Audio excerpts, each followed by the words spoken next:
thing. We have two resolutions coming up shortly. One's about Obamacare and the other's about RNC rules and all that stuff. We're fully aware, with your approval, they're going to just go right through and be approved. Is there anybody else that has any other resolution? You don't have to tell me about it. If you tell me about it, it might work a little bit more smoothly. So, with that in mind,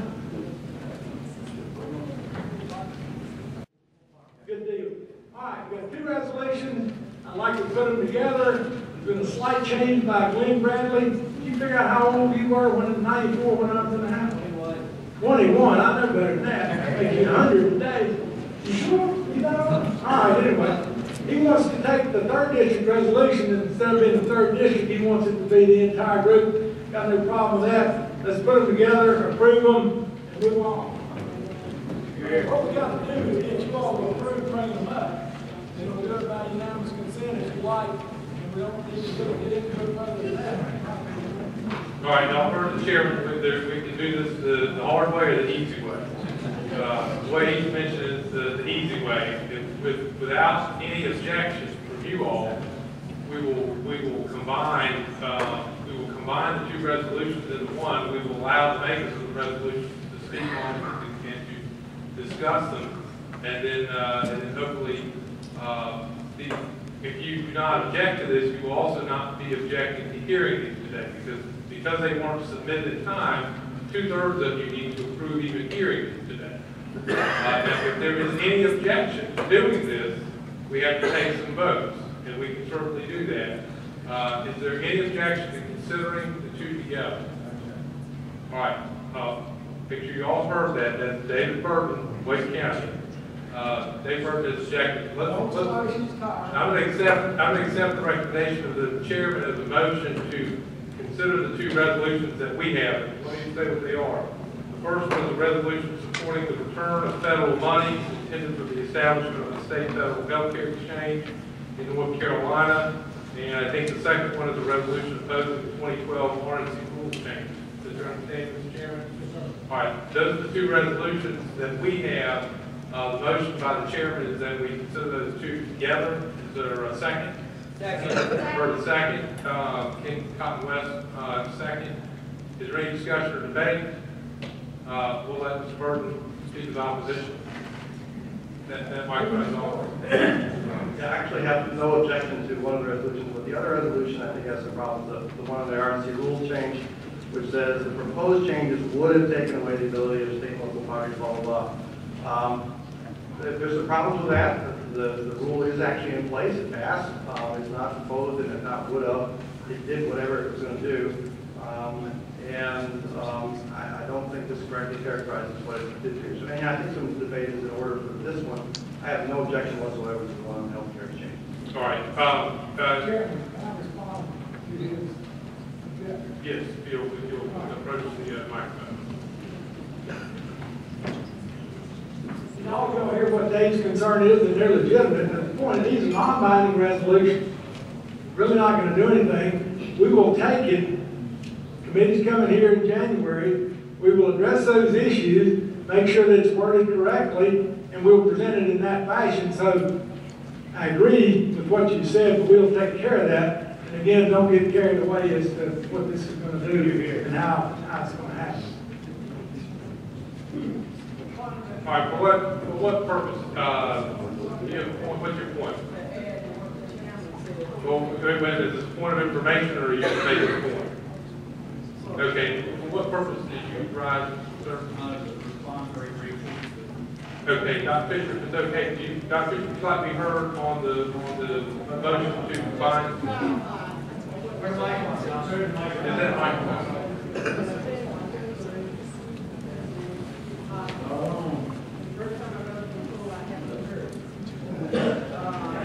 Can you hear me? Yes, ma'am. Okay.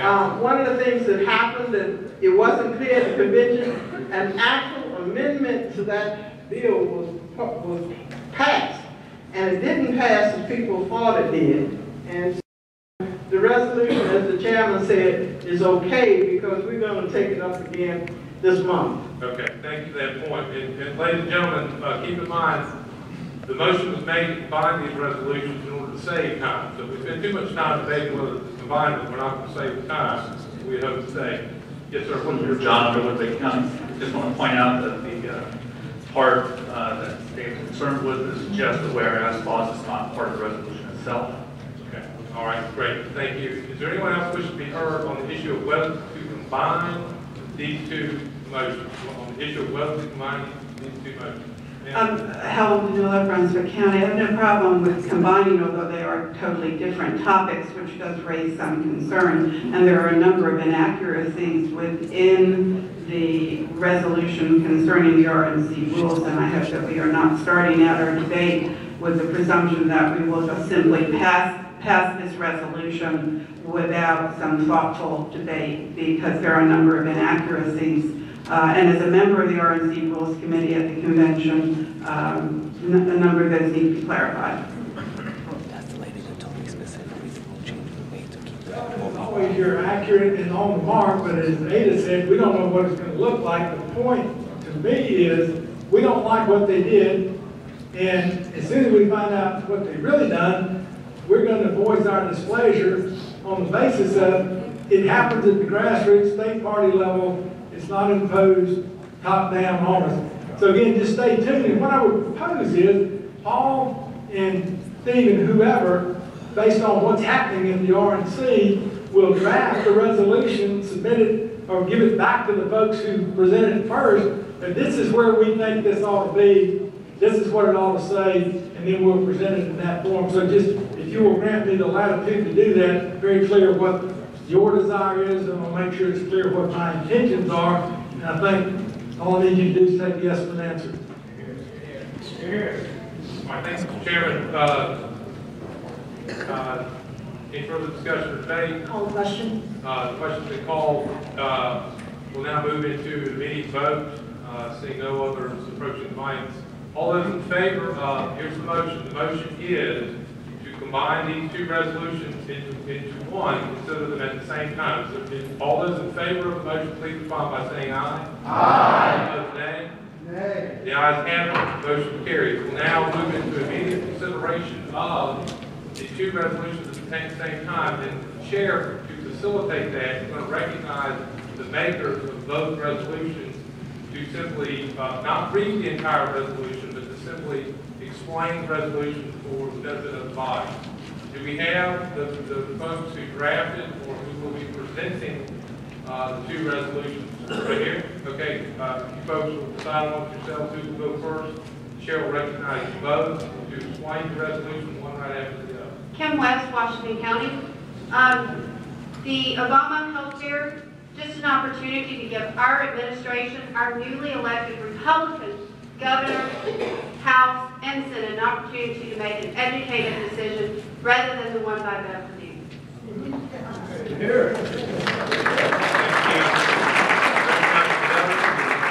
Steve Herb, Rockingham County. The opposition to the rules that were made at the RNC convention, if you read the preamble to the rules, which states, be it resolved that the Republican Party is a party of the open door, ours is a party of liberty, the party of equality, of opportunity for all, and favoritism for none.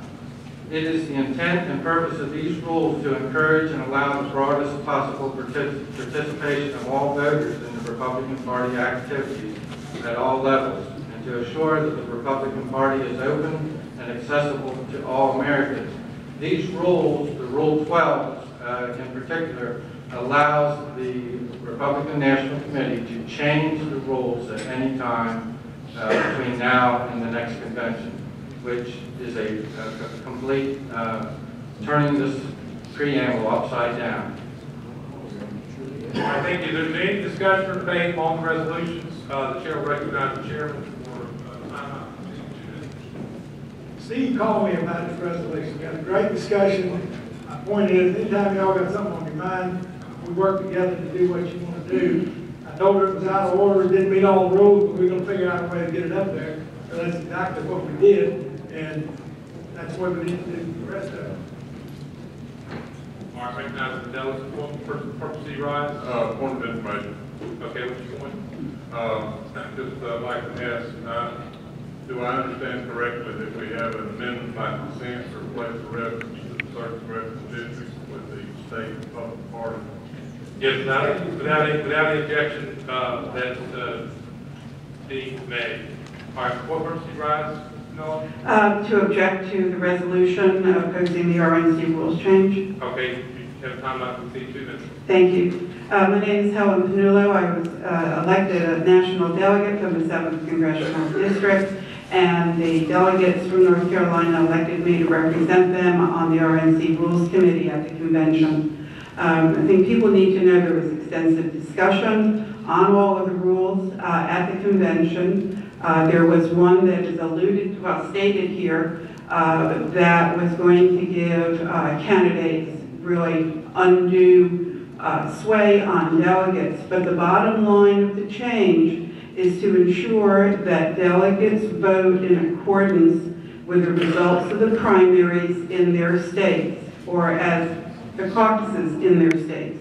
There are a number of delegates who feel that when they go to convention, they will have the authority to vote for a candidate in total opposition to the results of their primary and the will of the people in their state. But there has been a lot of misinformation, there has been a lot of discussion. But the specific part that I do object to is the part of the motion of the resolution that says, urging our members of the RNC to pass a motion and vote for the 2008 rules to remain in effect at the RNC winter meeting in January 13. There are a number of other positive changes that were voted on by the Rules Committee that need to be addressed. And while there may be certain parts that need to be clarification, I don't think that all of the rules that were approved should be thrown out. Thank you, ma'am. Yes, Mr. Burke, what purpose do you rise? To speak against Okay. opposition. You have time not to see 2 minutes. Again, my objection is only to the resolution opposing the 2012 RNC rules changes. I don't think this thing is accurate. We need to remember that delegates to our conventions are not free agents. Most of them are not. A few of them are. Most of them are actually pledged and elected in some form or another to support a particular candidate. Unfortunately, there are a few folks who will pledge one way when in fact they have different loyalties. And that undermines the legitimacy of the process that we have for nominating our presidential candidate. And this Rule 16 change was simply to ensure the legitimacy of that process for the unusual, hopefully very unusual case in which there is a delegate who is not loyal to the candidate that he pledged to, and the candidate who is selected to support. And in those very rare cases, the potential nominee should be able to solve that problem. Offhanded dismissal is what's an issue. So I oppose this resolution.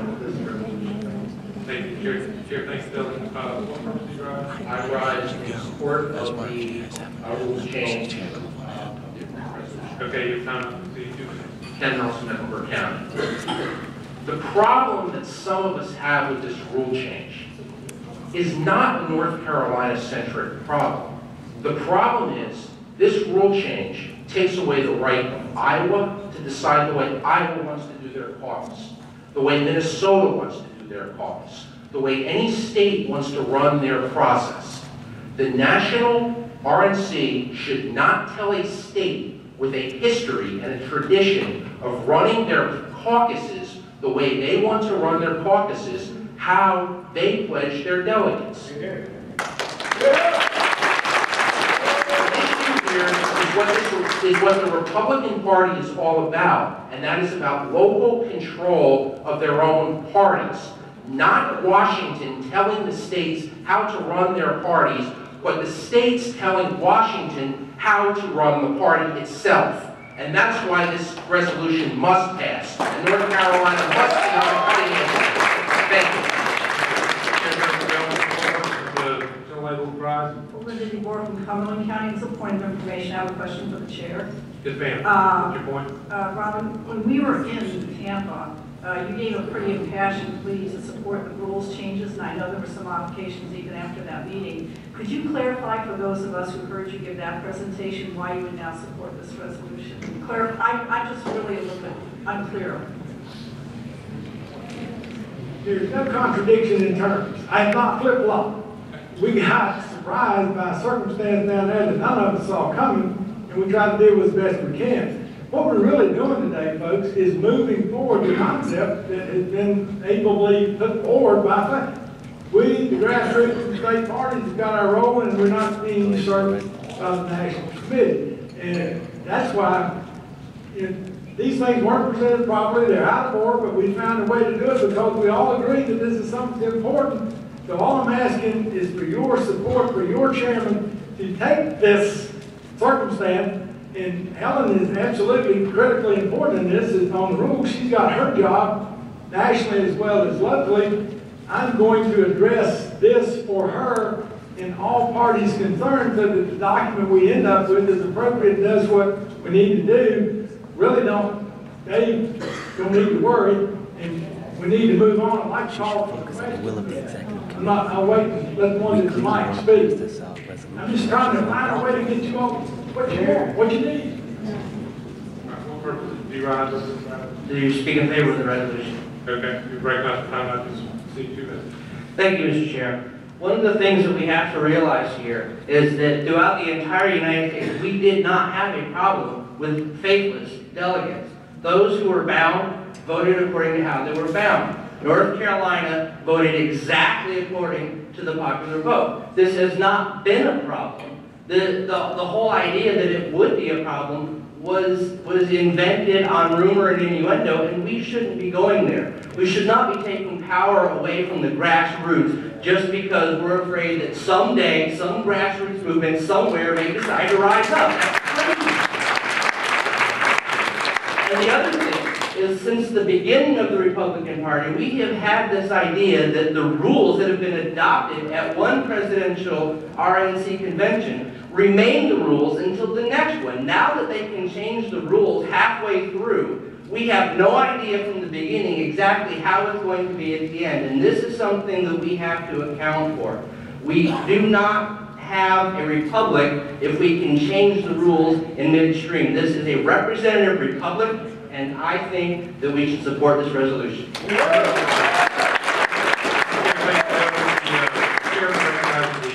The real chairman for a motion. Presiding Chairman, I call for previous question. All right, the chairman has moved the previous question. Is there a second? Second. For a second. Did you know the motion for previous question is to end the debate and move it to an immediate vote on the motion? If you vote in favor, if you vote yes, you're voting to end the debate and move right to a vote on the motion network on the resolution. If you vote no, you want to keep debating. And you don't want to take a vote on the resolutions at this time. Does the gentleman have a point of order? A point of information, actually. Okay, what's your point? Am I correct in understanding that both this motion and the vote on the resolutions themselves require 2/3? No. The vote on the previous question, whether we vote or not, requires 2/3. The vote on the resolution simply requires a majority. Did the resolutions come out of committee? Well, by voting to consider them together, we took a vote, 2/3 of the body voted to consider the resolutions. I see. We've already done that. All right. You've heard the motion for previous questions on the floor. All those in favor of the previous question and moving into an immediate vote, please respond by saying aye. Aye. All those nay. Being the chair, the ayes clearly have it. We'll now move into an immediate vote on the resolutions themselves. Remember, we're voting on both of them at the same time. All those in favor of the resolutions as presented, please respond by saying aye. Aye. All those nay. Nay. The ayes have it. The resolution is carried. The chair recognizes